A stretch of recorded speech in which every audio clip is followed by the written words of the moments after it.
BJP রাজ্যের ক্ষমতায় এলে মিথ্যে মামলা দিয়ে যেসব বিজেপি কর্মীদের জেলে আটকানো হচ্ছে তাদের সংগ্রামী ভাতা দেওয়া হবে। এমনকি যেসব পুলিশ অফিসাররা এই মিথ্যে মামলা সাজিয়েছে তাদের বিরুদ্ধেও সিট গঠন করে পুনর্তদন্ত করে কড়া ব্যবস্থা নেওয়া হবে। বাগডোগরায় অমিত শাহের সঙ্গে দেখা করার পর সাংবাদিকদের মুখোমুখি হয়ে কথাগুলি জানান রাজ্যের বিরোধী দলনেতা তথা বিজেপি নেতা শুভেন্দু অধিকারী। একদিকে জলপাইগুড়িতে লোকসভা ভোটের নির্বাচনী প্রচারে বাগডোগরা হয়ে জলপাইগুড়ি আসেন শুভেন্দু অধিকারী, অন্যদিকে বাগডোগরা হয়ে বালুরঘাটে প্রচারে যান কেন্দ্রীয় স্বরাষ্ট্রমন্ত্রী অমিত শাহ।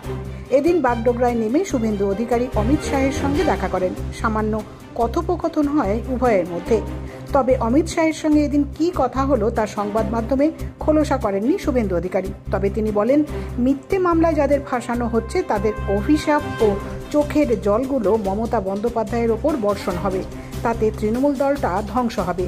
তিনি এদিন জানান, যেসব বিজেপি কর্মীদের মিথ্যে মামলায় জেলে পাঠানো হচ্ছে, রাজ্যে বিজেপি ক্ষমতায় এলে তাদের জন্য সংগ্রামী ভাতা চালু করা হবে।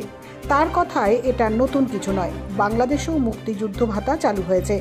এমনকি যারা জরুরি অবস্থার সময় জেলে গিয়েছিল তাদেরও পেনশন চালু করেছিলেন রাজ্যের তৎকালীন মুখ্যমন্ত্রী জ্যোতি বসু 1977 সালে। এটা নতুন কিছু নয়, আমি অন্য দেশের উদাহরণ দিচ্ছি না, বাংলাদেশেও মুক্তিযুদ্ধ ভাতা চালু আছে এবং সিপিআইএম পার্টি যারা 34 বছর রাজত্ব করেছে তারা জরুরি অবস্থার সময় যারা জেলে গিয়েছিল তাদেরকেও একটা পেনশন চালু করেছিলেন জ্যোতিবাবু 77 সালে। আমি এদের সঙ্গে তুলনা করছি না। আজকে যে সমস্ত ভারতীয় জনতা পার্টির কর্মীদের মিথ্যা মামলাতে দিনের পর দিন জেল খাটানো হয়েছে, দিনের পর দিন এখনও খাটানো হচ্ছে।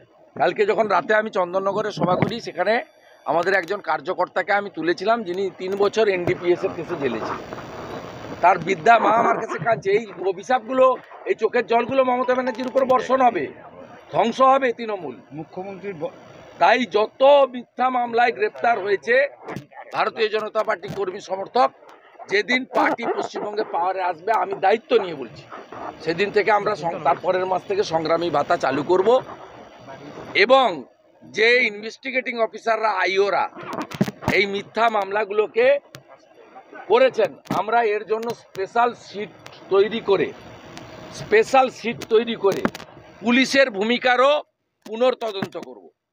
84 সালের শিখ দাঙ্গা যদি 30 বছর পরে সেই মামলাতে বিচার পেয়ে থাকে, সজ্জন কুমাররা জেলে গিয়ে থাকে, 96 সালে ভাগলপুর দাঙ্গার বিচার যদি 15 বছর পরে হয়ে থাকে, 18 সাল থেকে, বিশেষ করে 18 সাল থেকে